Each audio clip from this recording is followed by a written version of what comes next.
किशन, नाश्ता बन गया क्या? हाँ, बस 2 मिनट और, चाय पक रही है। क्या यार, तुम्हारी वजह से मैं रोज लेट हो जाती हूँ। कलेक्टर सर मुझे 2-3 बार टोक चुके हैं। हाँ हाँ, बस हो गया। आओ, तुम बैठो तो सही। बैठने का टाइम नहीं है, लाओ जल्दी से दो, क्या बनाया है? पनीर के पराठे हैं, रोल कर दूं? हाँ जल्दी करो यार, जो करना है। ये लो, और ये रहा तुम्हारा टिफिन।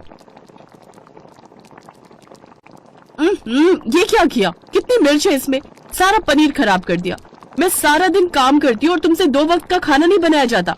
सच में तुम किसी काम के नहीं हो। अब जाओ जल्दी सोनू को तैयार कर दो, वरना वो भी लेट हो जाएगा। हाँ, जा रहा हूँ। माधुरी किशन को डांटते हुए घर से निकल गई और बेचारा किशन दुखी होकर वहीं रसोई में बैठ गया। असल में किशन इस घर का नौकर नहीं था, बल्कि वो तो माधुरी का पति था। पर हालात ऐसे बने कि किशन की औकात उसके अपने ही घर में नौकरों जैसी हो गई। तभी किशन ने घड़ी देखी और वो अपने बेटे के कमरे की तरफ दौड़ा। सोनू, जल्दी उठ जा बेटा, स्कूल जाना है। पापा, थोड़ा देर और सोने दो ना। उठ जा भाई, अगर तेरा स्कूल मिस हुआ ना तो तेरी माँ मुझे खा जाएगी यार। पापा, एक बात पूछूं? हाँ, पूछो ना। मम्मी आपको हर वक्त डांटती क्यों रहती है? नहीं तो, ऐसा तो नहीं है। झूठ मत बोलो पापा, मैं हर टाइम देखता हूँ। माना कि वो जॉब करती हैं, पर आप भी तो घर का सारा काम करते हो। बर्तन धोना, खाना बनाना, कपड़े, मुझे स्कूल ले जाना और फिर लेकर आना। क्योंकि मैं तेरी मम्मी की तरह जॉब नहीं कर पाया ना, इसीलिए। पर बेटा, तू मेरी तरह मत बनना।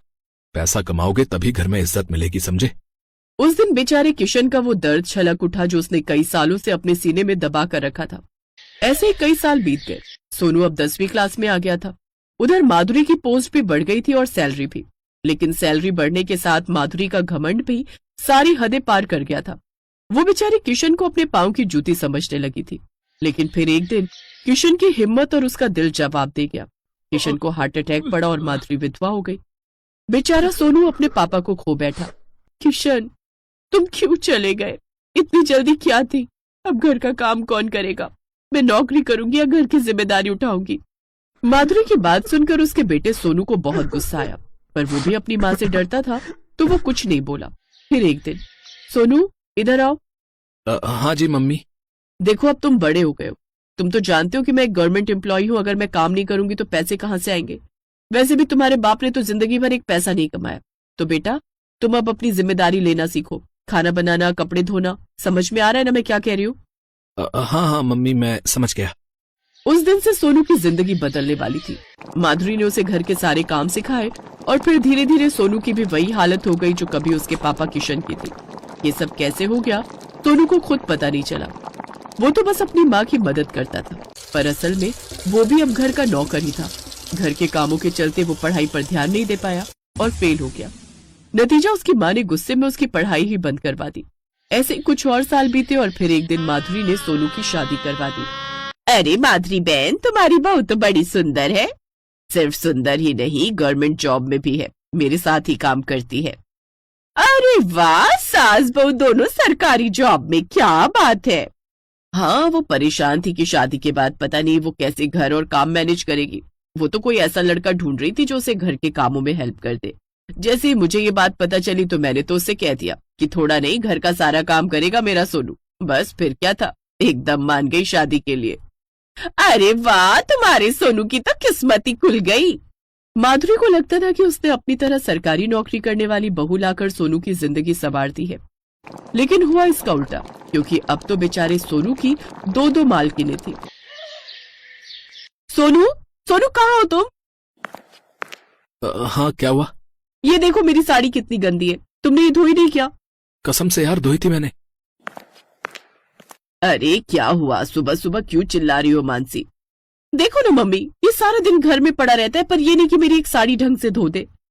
कसम से मम्मी, मैंने धोई थी। अरे क्या खाक धोई है? इतनी गंदी है ये अभी भी। मम्मी, आपने तो कहा था कि आपका बेटा सारा काम जानता है, पर इसे तो कपड़े धोने भी नहीं आते। मानसी सोनू के मुंह पर अपनी साड़ी फेंक कर गुस्से में वहां से चली गई। उस दिन पहली बार माधुरी को सोनू के लिए बुरा लगा, लेकिन मानसी को बहू तो वही बनाकर लाई थी, तो वो चुप रह गई। लेकिन इस घटना के बाद सोनू का दिल टूट गया। अगले दिन सोनू के बचपन का दोस्त अनिल उसके घर आया, जिसका ननिहाल सोनू के घर के पड़ोस में ही था। और फिर ओए सोनू, क्या कर रहा है? अरे वाह अनिल, कितने दिन बाद आया यार तू। कैसा है भाई? ओ मैं तो ठीक हूं यार, पर तुझे क्या हुआ? और कितना दुबला पतला हो गया यार। खैर और बता, क्या कर रहा है आजकल? कौन मैं? कुछ नहीं भाई। अरे मैं पूछ रहा हूँ यार कि अपना काम कर रहा है या फिर कोई जॉब कर रहा है तू? नहीं नहीं, मैं तो बस घर में। इतना कहकर सोनू चुप हो गया। उसकी आंखों से आंसू बहने लगे। जब अनिल ने उसे कुरेदा तो सोनू ने उसे सारी बात बता दी। अनिल को बहुत गुस्सा आया, साथ ही सोनू पर बहुत दया भी। भाई तेरी हालत तो बहुत बुरी है।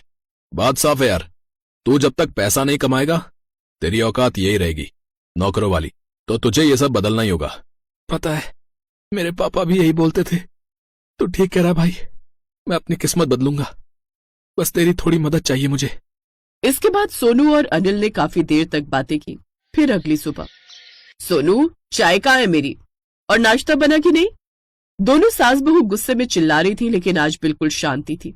दोनों तेज कदमों से रसोई में पहुंची तो वहां कोई नहीं था। बस एक चिट्ठी पड़ी थी जिसमें सोनू ने लिखा था कि वो घर छोड़कर जा रहा है। चिट्ठी पढ़ते ही दोनों सास बहू हैरान रह गई, लेकिन उन्हें अब भी इसी बात की चिंता थी कि अब घर का काम कौन करेगा। इस बात को पूरे 8 साल बीत गए। फिर एक दिन, रमा चाय कहाँ है? बस 2 मिनट मैडम। रमा मेरा टिफिन बन गया? हाँ हाँ बड़ी मैडम, बस हो रहा है।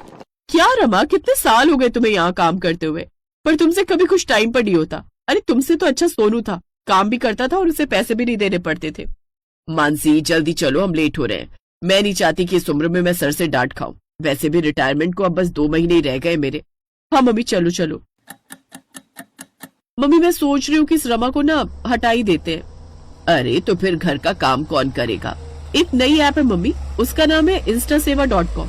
सुना है आपको जो सर्विस चाहिए बस कॉल करो और पे करो। नौकर ब्यूटिशियन सब आ जाते हैं घर। अरे वाह, ये तो बहुत अच्छी चीज है। तो फिर देखना उसी पर कोई बढ़िया सा नौकर। हाँ ऑफिस के बाद देखेंगे साथ में। वैसे यार ये काम बढ़िया है, लोगों को नौकरी दो और खुद बैठे बैठे पैसे कमाओ। दोनों सास बहू बातें करते करते कलेक्ट्रेट पहुंच गई जहां वो काम करती थी।